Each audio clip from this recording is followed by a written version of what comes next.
السلام عليكم. تعالوا كده ان شاء الله النهارده بنقول لحضراتكم على مكونات كلفة بيها ومن خلالها هنقدر نعمل زي توازن عند الطيور بتاعتنا كلها. اول حاجة هنخلي الطيور بتاعتنا ما شاء الله وزنها يعلى جدا بشكل حضراتكم مش هتتخيلوه، وكمان هنخلي الطيور اللي قطع بيض بقالها فترات طويلة تبيض. وعشان كده الناس تسمع الفيديو للنهاية وتركز لبعض النقاط اللي أنا هدق أو أقول عليها. أول حاجة أنا بنصح أي حد يكون عنده طيور، كلنا طبعا لو حضرتك ما بتفرقش بين الطيور، بس هو طبعا الأفضل إن أنا أفرق بين الطيور اللي بتبيض بعيد عن الطيور اللي بتكون عاوزينها نربيها للحم. طب انا عندي مكان ضيق ومش قادر اعمل توازن، او ما عنديش اصلا مكان ان انا اعزل طيور بتبيض عن طيور عاوزة اخليها تشيل لحم. خلاص تعالى نعمل الكلفة ديت تنفع للاتنين، تنفع للطيور اللي بتبيض وفي نفس الوقت برضو تنفع للطيور اللي احنا عاوزينها تشيل لحم. واول مكون معانا هو مكون الذرة الأصفر. كلنا عارفين إن الذرة الأصفر ذو أهمية عالية جدا، لكن برضه ممكن يعمل لنا مشاكل كتيرة جدا. الذرة الأصفر أول حاجة عشان أجيبه لازم أجيبه من الذرة الأصفر النضيف. هو في ذرة أصفر نضيف وفي ذرة أصفر مش نضيف. طبعا في ذرة أصفر بيكون مدشوش عليه قلاويح مش بيبان غير للناس اللي بتقدر إنها تميز أو تكون واخدة بالها، لأن القلاويح للأسف لما بتتكسر بتبقى بالظبط عاملة زي الحتت البيضة اللي حضرتك شايفها فيها ديت، فما بيبانش القلاويح من الذرة نفسه غير لما بتيجي بقى تبص تحطها للطيور بتاعتك. تيجي تبص تلاقي الطيور كلت الحبوب كلها وسابت قطع القلاويح اللي موجودة. ممكن ياكلوها عند الجوع الشديد، لكن ممكن يعمل لهم مشاكل صحية كتير جدا احنا في غنى عنها. فعشان كده اما لو حضرتك مش قادر تعرف ان كان ده فعلا لو في قلاويح او لا، هات الذرة حبة بحبة، ما تجيبهاش مكسرة، يعني هات الحباية مش مفلوقة نصين، هاتها زي ما هي. وتاني حاجة بنحطها هو العلف البياض.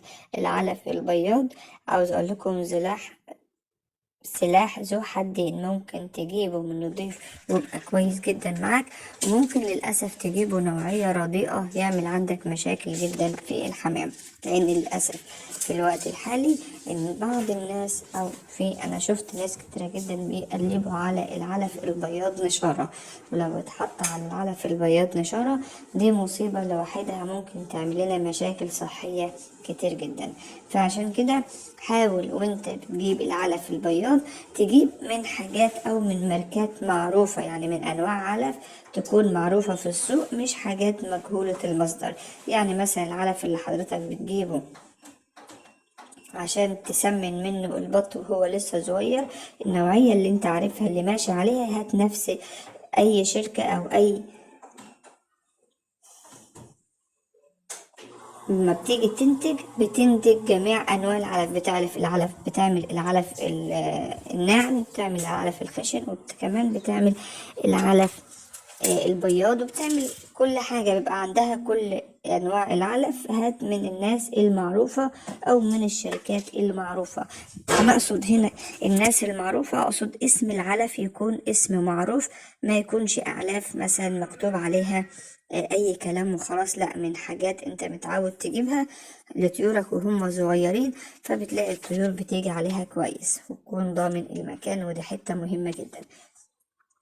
تاني حاجة بقى ممكن حضرتك تستبدل العلف البياض بحاجة تانية، طبعا، وهقولها النهاردة. ودي بصراحة انا شخصيا اللي دايما بعتمد عليها اكتر بكتير من العلف البياض، لان العلف البياض بنسبة كبيرة جدا بقى مغشوش وما عادش زي الاول. فعشان كده انا حريصة كل الحرص ان انا ما اجيبش منه. طيب لو ما لقيتش المكون التاني هجيب علف بياض، زي ما قلت علف بياض كويس، اشم ريحته الاقي ريحته طيبة بنفس الريحة اللي بتكون في العلف التاني. وما اجي احط العلف البياض مع الذرة الاصفر، احطه يعني العلف البياض قد الذرة الاصفر بالظبط، لا ازود ده ولا ازود ده، لان العلف البياض بيكون فيه نسبة كبيرة جدا ما فيش فيه نسبة دهون اصلا، بتكون الدهون اللي موجودة فيه يعني دهون قليلة جدا، فعشان كده بنحط معاه الذرة الاصفر ونقلبه على بعضه. طبعا بنحط اضافات تانية عندنا زي الفول المدشوش. الفول المدشوش من افضل واحسن الحاجات اللي ممكن تحطها للطيور بتاعتك. عندنا اهوت ده الفول المدشوش او الفول الحصى. الفول المدشوش او الفول الحصى الاتنين برضو ممتازين. وانا هنا بصراحة كان عندي بسلة، حطيت برضو عندي بسلة، البسلة بحبها من البسلة البيضة، وكان عندي شوية من الكرتون بتاع الحمام برضو ضفتهم، وكان عندي الفول اللي هو الصغير بتاع الحمام حطيته. والمكون اللي انا بتكلم عليه يعني من ساعتها هو الرز الشعير. الرز الشعير ده بيظبط جسم الطيور بشكل حضراتكم ما تتخيلهوش. الناس اللي بقى ما بيكون عندها المكان ضيق ومش عارفة تتعامل وحاجات زي كده، تحط الرز الشعير على الذرة على العلف البياض، تيجي تبصوا عندنا برضو الشعير بقى بيدي طعم للطيور ومذاق طيب بشكل غير عادي، وفي نفس الوقت برضو بيحافظ على الصحة بشكل كبير جدا. الشعير للناس اللي دايما بتسأل يعني ايه شعير، الشعير غير الرز الشعير. الرز الشعير هو اللي احنا بنعمله بتاع المحشي، الرز اللي احنا بناكله في يومنا العادي. اما الشعير اللي هو دايما يعني الناس اللي بيكون عندها جنبها وجعها او عندها مشاكل في المية دايما بيشتروا كده. اما اهالينا اللي دايما بيكون عندهم الحصان او يعني اعزكم الله الحمار، بيأكلوا برضو ليه الشعير، لان الشعير ذو قوة قوية جدا. فبالك انت لما تأكله للطيور اللي عندك عشان تربيها، هتلاقي صحتهم ما شاء الله مفيش أجمد ولا أحسن من كده. المكون اللي أنا بجد بناشد أي حد يجي يعمل كلفة، سواء كانت للبط للوز لأي نوع من أنواع الطيور عنده، هو الفول الصويا. الفول الصويا فيه مواد أساسية لبناء جسم الطيور عندنا، سواء كان بقى ده حمام أو بط أو وز أو فراخ، أي نوع من أنواع الطيور قوية جدا. فيه نسبة بروتين عالي جدا، وفي نفس الوقت فيه نسبة دهون مشبعة. الدهون المشبعة بتدي احتياجات الطيور كاملة من الحبة اللي حضراتكم شايفينها ديت، وفي نفس الوقت برضو بتديله قوة وبتديله صلابة، وبتخلي الطيور عندنا صحتها أحسن حاجة، من غير طبعا ما تربي نسبة دهون. والحتة دي حلوة لكل الناس اللي حابة يكون عندها طيور مش عندها يعني تربي لحم وفي نفس الوقت برضو تكون بياضة. المكون اللي انا دايما بتكلم عنه، بس طبعا هتشوفوا دلوقتي ايه المشكلة اللي هتبان فيه، هو الغلة.